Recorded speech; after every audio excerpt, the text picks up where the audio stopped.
Hi mga beshi ko! So today nga, mag-share ako ng 5 tips para makaiwas sa flu and other illnesses. Bakit nga ba natin kailangan gawin yun?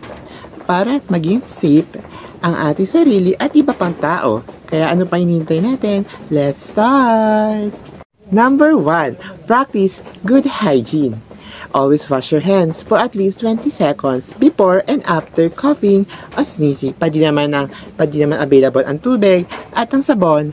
Use hand sanitizer or alcohol.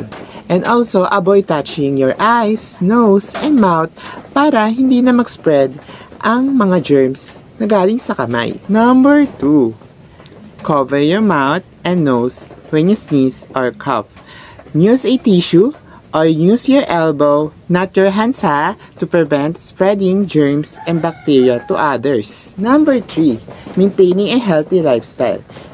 Eat nutritious food rich in vitamins, minerals, drink a plenty glass of water, exercise regularly, and get enough good sleep helps the immune system to become stronger.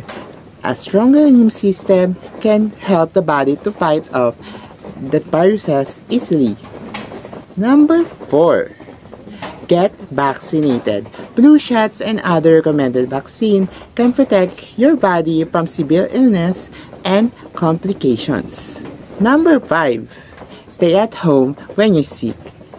Resting helps you recover faster and prevents spreading the virus to your classmates, co-workers, and friends. I hope meron kayo natutunan, and by following these steps, we can all help to stop the spread of flu and other viruses. Salamat!